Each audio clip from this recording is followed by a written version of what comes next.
തിരുവനന്തപുരം നഗരത്തിന് വേണ്ടി കോർപ്പറേഷൻ വാങ്ങിയ 113 ഇലക്ട്രിക് ബസ്സുകൾ പിടിച്ചെടുക്കാൻ കോർപ്പറേഷന്റെ മിന്നൽ നീക്കം.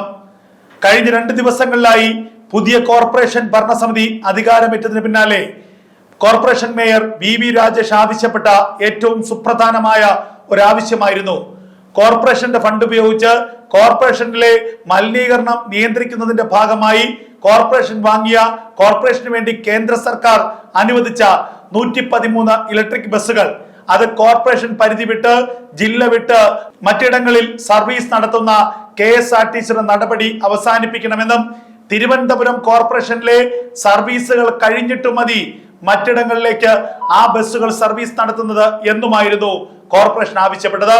എന്നാൽ ഇത് 2 ദിവസമായി ആവശ്യപ്പെട്ടിട്ടും ഒരക്ഷരം മറുപടി പറയാനോ ഇക്കാര്യത്തിൽ ഒരു തീരുമാനത്തിനോ KSRTC തയ്യാറാകാത്ത സാഹചര്യത്തിലാണ് കോർപ്പറേഷന്റെ സ്വന്തം ബസ്സുകൾ പിടിച്ചെടുക്കാൻ ഇപ്പോൾ ഇതാ കോർപ്പറേഷൻ തീരുമാനിക്കാൻ പോകുന്നത്. അതിനുള്ള നീക്കങ്ങളിലേക്ക് കോർപ്പറേഷൻ നടത്തുന്നത്. ഇതിന്റെ നിയമപരമായ വശങ്ങൾ പരിശോധിക്കാൻ കോർപ്പറേഷൻ സെക്രട്ടറിക്ക് കോർപ്പറേഷൻ മേയർ ഇപ്പോൾ നിർദ്ദേശം നൽകിയിരിക്കുന്നത്. കേന്ദ്ര നഗരാസൂത്രണ മന്ത്രാലയത്തിന്റെ കൂടെ സഹായത്തോടുകൂടി കോർപ്പറേഷന്റെ കോടിക്കണക്കിന് രൂപ ഫണ്ട് ഉപയോഗിച്ചുകൊണ്ടാണ് 113 ഇലക്ട്രിക് ബസ്സുകൾ തിരുവനന്തപുരം കോർപ്പറേഷനിലേക്ക് ലഭിച്ചത്. എന്നാൽ ഈ ഇലക്ട്രിക് ബസ്സുകൾ കോർപ്പറേഷൻ പരിധിയിൽ സർവീസ് നടത്തുന്നതിന് പകരം ഇടുക്കിയിലേക്ക്, കട്ടപ്പനയിലേക്ക്, കൊല്ലത്തേക്ക്, കോട്ടയത്തേക്ക് ഒക്കെ തന്നെ സർവീസ് നടത്താനാണ് KSRTC തീരുമാനിച്ചത്.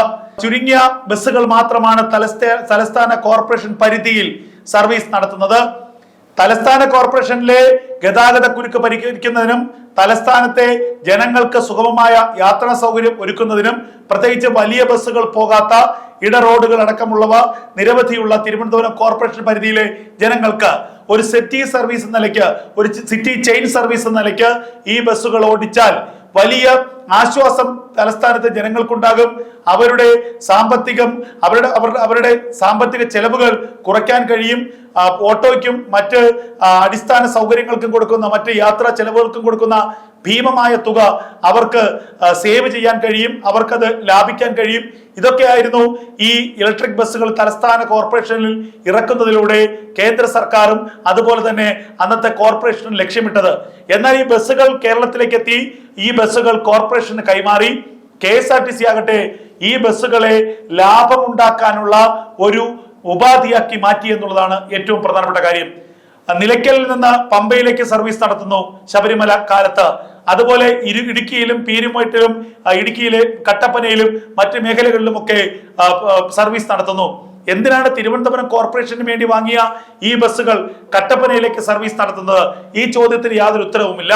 ആറ്റിങ്ങൽ, നെടുമങ്ങാട്, നെയ്യാറ്റിൻകര തുടങ്ങിയ മുനിസിപ്പാലിറ്റി പരിധികളിലാണ് പ്രധാനമായും ഈ ബസ്സുകൾ ഇപ്പോൾ സർവീസ് നടത്തുന്നത്. ഇക്കാര്യം അടിയന്തരമായി പരിഹരിക്കണമെന്ന് ആവശ്യപ്പെട്ട് തിരുവനന്തപുരം കോർപ്പറേഷൻ KSRTCക്ക് നിർദ്ദേശം നൽകിയിട്ടും ഇത് ചെവിക്കൊണ്ടില്ല എന്നുള്ളതാണ് KSRTCയുടെ ഭാഗത്തുനിന്നുള്ള ഒരു അനങ്ങാപ്പാറ നയത്തിലൂടെ മനസ്സിലാക്കാൻ കഴിയുന്നത്. എന്തായാലും തങ്ങളുടെ ബസ്സുകൾ പിടിച്ചെടുക്കാനുള്ള നീക്കങ്ങൾ തിരുവനന്തപുരം കോർപ്പറേഷൻ ആരംഭിച്ചിരിക്കുന്നു. KSRTC മന്ത്രി, അതായത് ഗതാഗത മന്ത്രി KV ഗണേഷ് കുമാർ ഇതേക്കുറിച്ച് കാമാന്നൊരക്ഷരം ഇതുവരെ ഉരിയാടിയിട്ടില്ല. സാധാരണ ഇത്തരം വിഷയങ്ങളിൽ എടുത്തുചാടി നിലപാടറിയിക്കുന്ന ഒരു മന്ത്രിയാണല്ലോ KV ഗണേഷ് കുമാർ. എന്തുകൊണ്ടാണ് ഇത്രത്തോളം കാതലായ ഒരു വിഷയം തിരുവനന്തപുരം കോർപ്പറേഷന്റെ മേയർ പറഞ്ഞിട്ടും അതിൽ ഒരു അഭിപ്രായം പറയാൻ ഗതാഗത മന്ത്രി ഇതുവരെ തയ്യാറാകാത്തത്? എന്തായാലും ഒരു കാര്യം വ്യക്തമാണ്, KSRTCയിൽ നിന്ന് 113 ഇലക്ട്രിക് ബസ്സുകൾ തിരുവനന്തപുരം കോർപ്പറേഷന്റെ പരിധിയിലേക്ക് തന്നെ കൊണ്ടുവരണമെന്ന് ആവശ്യപ്പെട്ട് ആ നിലപാടിൽ മാറ്റമില്ല എന്ന് വി രാജേഷ് തന്നെ ഒരിക്കൽ കൂടി വ്യക്തമാക്കുകയാണ്. അതേസമയം കോർപ്പറേഷൻ പരിധിയിൽ മാത്രം ഈ വാഹനങ്ങൾ ഓടിച്ചാൽ ലാഭമുണ്ടാകില്ല എന്നും ഇവ ചാർജ് ചെയ്യാനുള്ള സംവിധാനങ്ങൾ കോർപ്പറേഷന്റെ അതിർത്തി ഭാഗങ്ങളില്ല എന്നും അതുകൊണ്ട് കോർപ്പറേഷന്റെ പുറത്തേക്ക് മറ്റ് മുനിസിപ്പാലിറ്റികളിലേക്ക് ഈ ബസ്സുകൾ സർവീസ് നടത്തിയാൽ മാത്രമേ ഇവ കൃത്യമായി ചാർജ് ചെയ്യാനും അതിലൂടെ കോർപ്പറേഷൻ ഈ ബസ്സുകൾ ഓടിച്ച് ലാഭമുണ്ടാക്കാനും കഴിയൂ എന്നാണ് KSRTCയുടെ പക്ഷം.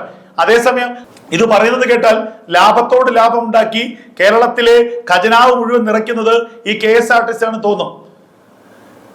സർക്കാരിലെ പണമെടുത്താണ് മാസം തോറും ശമ്പളം കൊടുക്കുന്നത്. സർക്കാരിന്റെ നികുതി പണമെടുത്ത്, ഖജനാവിലെ പണമെടുത്ത് വർഷാവർഷം മാസാമാസം കൊടുക്കുന്നത് കൊണ്ടാണ് KSRTC നിലനിന്ന് പോകുന്നത് തന്നെ.